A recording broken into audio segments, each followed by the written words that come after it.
From the last stylebender refusing to give his opponent another chance, to the legacy that makes this fight one to watch out for, here's everything we know about the Adesanya versus Whittaker trilogy fight. Let's be real, Izzy doesn't seem too happy about a third fight with Rob. I mean, I kinda get it.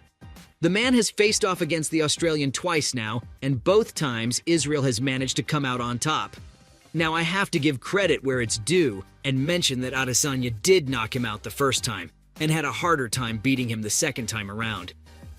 It kinda seemed like Rob had figured out most of his tactics, and if they do end up fighting a third time, Adesanya might not get a chance to take home the win. That might be one of the reasons why Izzy doesn't seem too keen on facing Whittaker in the rematch.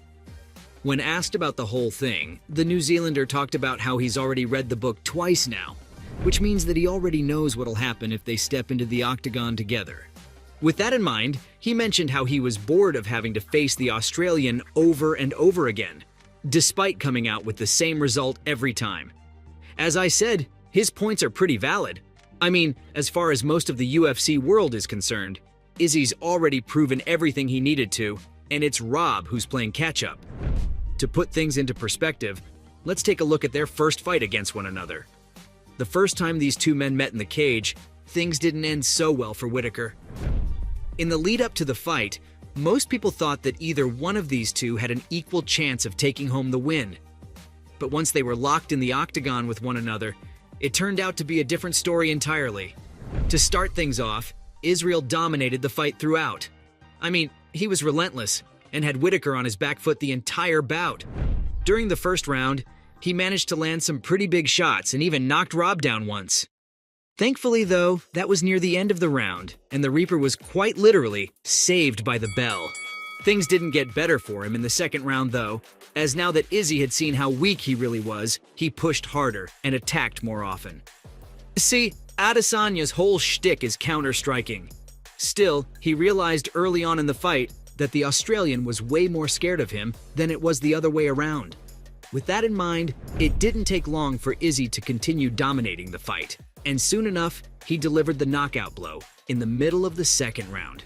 And just like that, Izzy had taken home both the win and the belt, and according to most people, Whittaker's self-esteem.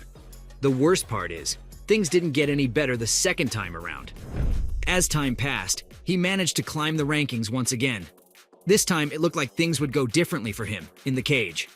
Well, that couldn't be further from the truth. I mean, sure, Rob didn't get knocked out this time, but he still got beat pretty badly. Okay, sure, he definitely looked a lot better this time around. I'll give him that.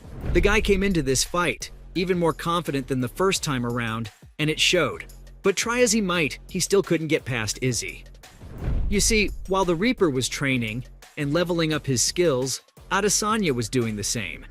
So when it came down to it, both dudes kinda got better together, and the skill gap between them, though it did get shorter, it was still there. By the way, it's important to mention that this time around, Izzy switched back to his classic counter-strike fighting style and didn't seem as confident in trying to strike first.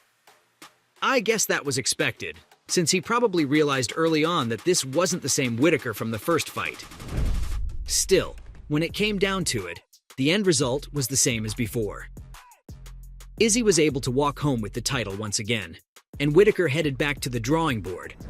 I'm sure this is making you wonder just how good Adesanya is. There's no doubt that he's really made a name for himself and is known for how lethal of a striker he can be. Equal sign. A lot of people thought that Izzy had fallen off. This rang especially true when he lost to Pereira. That was his first loss in the UFC in a while, and a lot of people were left rocked. But like always, Izzy proved that he's not one to give up and came back with something to prove. He pulled up in style and completely dominated Pereira the second time around.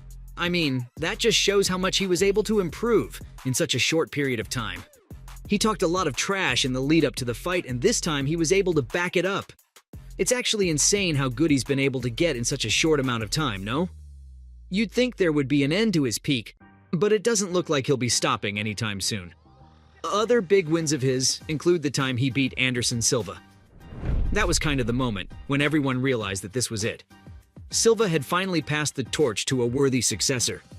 And honestly, no one seemed to be a better fit than Izzy. He's everything that Silva used to embody, but better. Little by little, the New Zealander is showing us how he's growing into an unstoppable force. There's no one in the division, with the exception of the one time Pereira knocked him out, who can even hold a candle to the amount of talent the man has. Okay, enough about him. Let's shift our focus to the other side. Just how good is Whittaker these days? Now, compared to when Rob faced Izzy the last time around, he's grown way better. An important thing to note is how no one in the division has been able to beat him, and that Whittaker's only loss in the past decade came at the hands of Israel. If that doesn't show you how insanely good he is at his job, and why he's once again the #1 contender in the division, I don't know what will. I mean, sure, he has an upcoming bout against Duplessis, but honestly, after seeing his recent performances, it's clear that he'll probably take home the win. When you look at the odds people are putting up, over 80% of fans are favoring the Reaper in his next fight. The man is just that talented. Let's not forget, he's been able to reach #1 contender status 3 times now. That takes a crazy amount of hard work and dedication to training. While he lost to Izzy, he didn't give up hope. Honestly, while it seemed a bit unlikely at first, he's managed to claw and scratch his way to the top time and time again. Every time he's lost, he's come back stronger than ever and has leveled up as a fighter every time. With that in mind, it'll be interesting to see how Adesanya approaches the fight this time, if it ends up happening, that is. Yup, we've reached the final question of the video, which is, do the fans even want this fight? We've talked about why the fight will be exciting and all. But the actual question is, will anyone even watch it? You bet they will. Let's break down why this fight is worth the wait. For one, this bout is going to symbolize Robert's legacy as a whole. He's fought the stylebender twice now, and hasn't been able to win even once. Izzy was in a similar situation with Pereira a while back, so it won't be anything new if the fight ends up being made. It'll also give the fans a chance to root for their favorite Aussie once more. I mean, think about it. Who else is left other than Adesanya in the division anyways? Duplessis seems to be the final boss he needs to beat to unlock the treasure chest. And with the form he's been showing as of late, it's clear that he should be able to plow through him with ease. Plus, any opportunity to watch Adesanya fight is a great chance to witness the highest level of combat. It's like watching a chess match. I, for one, wouldn't want to miss anything like that for the world. I guess we'll just have to wait to figure out what ends up happening. So, from the legacy that makes this fight one to watch out for, to the last stylebender refusing to give his opponent another chance, that was everything we know about the trilogy fight between Adesanya and Whittaker.